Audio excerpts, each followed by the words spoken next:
Hey everybody, Harry Arnett. Welcome to Callaway Talks.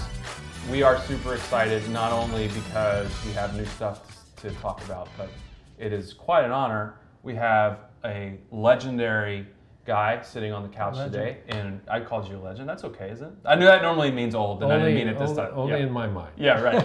Mr. Roger Cleveland, who everybody knows, and Randy's back here, our Director of Instruction and Fitting from the Ely Callaway Performance Center and from our company. And has also been trying to help me with my golf swing. And we're excited today because I can honestly say, from talking to all of the guys out there that are Callaway fans or just fans of golf equipment, and those are the guys we love. Yep.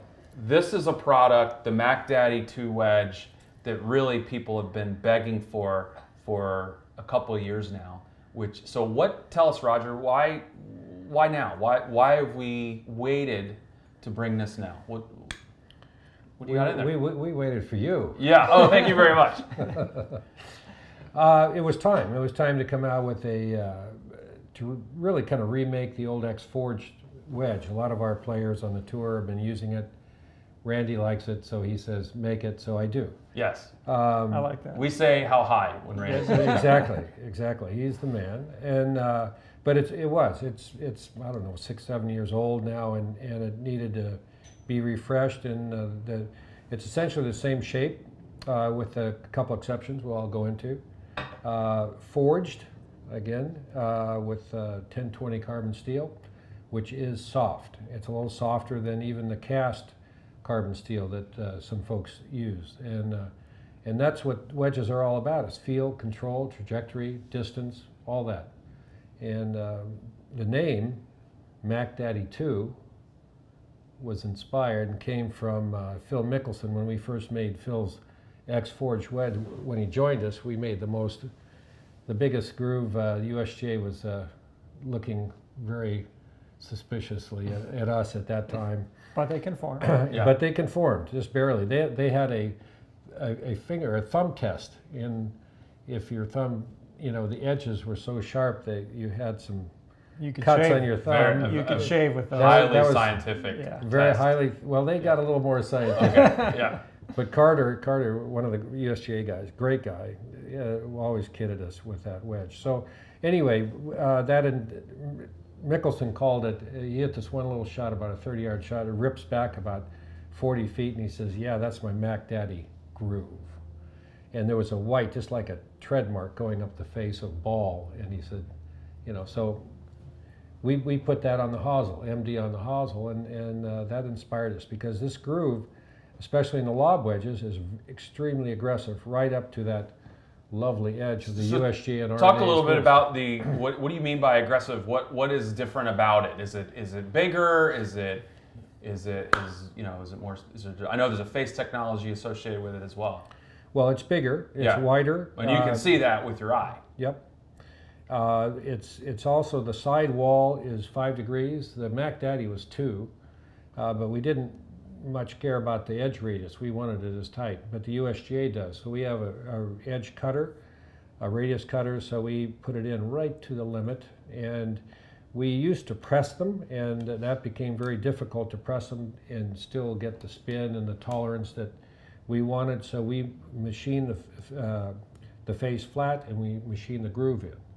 And therefore we can get the tolerance and the tightness and the edge radius that we want, and be conforming at the same time. This is one of those wedges too, because we've had them here in our office, for a few weeks now, that it's one of those one shot and you see it happen. Yeah. Which is why we have Randy here today, because it's not enough, and this is one of those clubs in the bag where you really want the absolute most versatility. I mean, most better players will want the most versatility they can get. Absolutely. Yeah, and there's 3, Roger did 3 sole options, which are great. So there's a lot of options in this, and there's going to be bounce options within the sole options. But there's a U-grind that was inspired again by Phil. It's got a tighter radius on the leading edge. It's got this U in the back, and this is great for players who are a little steeper into the ball, for guys who, like Phil, likes to hinge and hold, come down with a lot of shaft lean. So effectively this plays, it's got 10 degrees of bounce, plays with a little bit more than that because of the width of the sole and the U-grind, and it's great for people who are a little steeper. And then there's a C grind.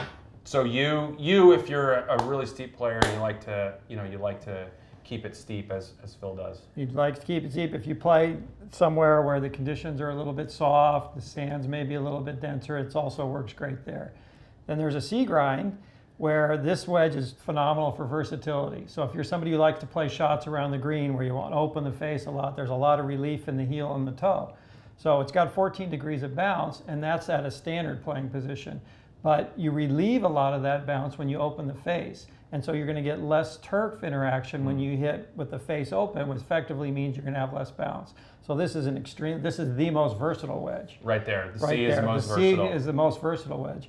And then the standard sole wedge is great for people who are just kind of in between. Say you're not a sweeper, but you're not real steep, but you're kind of in between. You play some shots, but you take kind of a moderate divot. The standard sole wedge is phenomenal. So they all, like Roger said, they all look great. They're all patterned after the 08 X-Forge line, which was our most successful line of wedges that look great, feel great, the soft forge finish. They're going to spin great. So this is really exciting. And then there are two finishes. There's a vintage finish and a chrome finish. So these are going to be good. The response so far, as Roger can tell you on tour, the guys we've had in at the test center, uniformly, everybody who hits them, no problem. Well, that's a good point. Right into play. I mean, you see down there, and obviously you do, Roger. Even walking around with you at the U.S. Open, you're talking to all types of players, from obviously tour players to elite amateurs to just people that in and out of the industry. And Randy, you see everybody from Phil Mickelson down to me. The guy with the leaf blower all the way to Mickelson. Yeah, right. Say thanks. I blew the leaf. That's fine. And so, with that being said, I mean, this is the type of wedge that can fit all of those people that you just talked about. There's a profile and a sole and a bounce and a loft for the plethora of golfers. Everybody will fit somebody with a wedge, no problem. And two finishes here, Roger? Yep, two finishes. One is the slate. It just looks like it came from a workbench. Scotch-Brite finish. We mill the back. It's just a beautiful piece of art. We laser the pattern on the face for decoration mostly. There's a little function, but it doesn't last very long. So, but it's a very, very cool look. I love it. The USGA, the spec on their face roughness is so small, it's 1/10,000th of an inch, so we can't do a lot there, but we wanted to dress up the face and it looks cool. One thing I want to mention, especially with the lob wedges versus the other lofts that we have, the radius that Randy was talking about, the leading edge radius, is tight or smaller, okay, than the other lofts. And the reason for this, and you might think it odd, but when you relieve the heel and toe as much as the U grind and the C grind, you have a tighter radius in the leading edge. And this is very important for lob wedges, and we have that category is 58 or 60. You asked so much of that wedge. You open it up, you get out it, you need to get down on out of rough and in a bunker and so forth. But when you open it up, that leading edge stays low, and relative to the sole being relieved, the leading edge gets under the ball when it's more radius like this. And so all our lob wedges have that feature. Versus you'll see in a 56 and 54 and 2 and so forth, they get straighter or they get bigger, the radius. That's a good point. Because you don't need that flexibility in those wedges. And we're up to 64 in these, right? Correct, yeah, Roger? we start with a 47, a pitching wedge, and then we have 50, 52, 4, 6, 8, 60, and then 64. So a lot was made at the U.S. Open. Mickelson had, I believe, 4 wedges in his bag. Yes. Well, tell 4 us, wedges plus a pitching wedge. Yeah, 4 plus 5 if you want, with the pitching wedge. Tell us, Randy, a little bit about, what would be some tips or advice you'd give people on how to make up that into their bag? Because these are important. This is getting the ball in the hole now. Well, Phil does it just like everybody should do it. So if you take you should select your highest lofted wedge first. So, and that can be based on the depth of the bunkers where you play, the depth of the rough, how far you hit the ball, what kind of ball you play, what kind of spin you're looking for, the firmness of the greens. But once you've established the highest loft wedge, say it's going to be a 60, for example, then take how far you hit that on a full shot. Say you hit your 60-degree wedge 90 yards. go to your pitching wedge. Maybe your pitching wedge goes 120. So you've got a 30-yard gap there. Then you start plugging in, do you want 2 wedges to fill that gap or 1 wedge to fill that gap based on how many other clubs you have in your bag? Do you have hybrids, you have fairwoods, so on. So say you just wanted 1 wedge and you've got that 30-yard gap. Well, from 60 degrees to say your pitching wedge is 48 degrees, if you go 54, you've got a 6-degree gap, you're perfect. If you wanted 2 wedges, you could go 52, 56, then you've got a 4-degree gap. So once you establish the weakest wedge you want and what your pitching wedge is and the distances, then all I have to do is divide by 2 or 3 and you'll get those middle ones. In Phil's case, he goes 45 on his pitching wedge. He's got a little bit of a unique setup. He's got 45 on his pitching wedge, and then his 52-degree wedge is actually 50.5. His 56 is actually 55.5. His 60 is 61. And his 64 is 64. But that's when you're that precise. Yeah, when half the yard matters, right? That's what you do. Yeah. But yeah, and he spends a lot of time, obviously, hitting the correct distances with the correct loft. But anybody can do the same thing. But that's how people can score today. The pitching wedge is getting stronger and stronger and stronger. And therefore, your gap, if you're at 60, your gap is getting bigger. Wider, exactly. Yeah. And so you, instead of having 1 wedge in there where you have a 7-degree gap between them, or even 8 possibly, you need an extra wedge. And that's a trend we definitely have seen. So you in divide it by bags 3 instead of 2. The last decade is a lot more wedges in the bag Absolutely. probably because of that. Yeah, and typically golfers hit more shots closer to the green. I mean, they get off the tee, and a lot of guys struggle around the greens to get the ball in the hole. So go buy more wedges. And Please. the other thing I wanted to mention that you made us do, because we said, how proud are you? You said, put my name on that damn thing. Well, that's very cool. I love that. But I didn't request that. That was I was yanking Roger's chain. Harry Arnett. I was yanking your chain. That was Chip Brewer and Harry Arnett. Yeah. Thank goodness. I love it. And it's I'm about very time, huh? Very proud of these. And I think Great wedges. they'll perform very well if you want to control your distance, trajectory, and spin.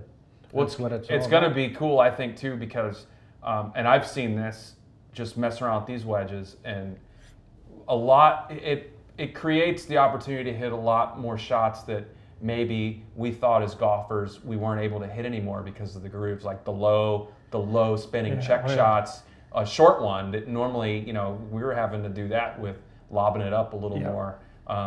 Now you can hit that shot again. And regardless of the style of play, there's a loft and a sole and a bounce that's going to work for you. They're all there. Right.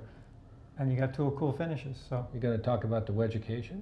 Yeah, and so we got a series of content with these 2 guys. Basically what we wanted is no excuses for people not to play better golf. Yeah. So we're giving you the best wedges we think in the world, and we're giving you some help on how to use them so that scores are going to come down and people are going to play better golf. The short game is not about strength, usually. There's a couple shots strength helps. But mostly it's technique, and if you have the right technique and understand how to create loft early enough in that swing, you'll be very successful, especially with these wedge. All right, congratulations. Yep. Job well done. And I can't wait for people out there to get them going, and be sure to check the wedgication on our website and all over the place. Appreciate it. Thanks, Harry. Okay, great.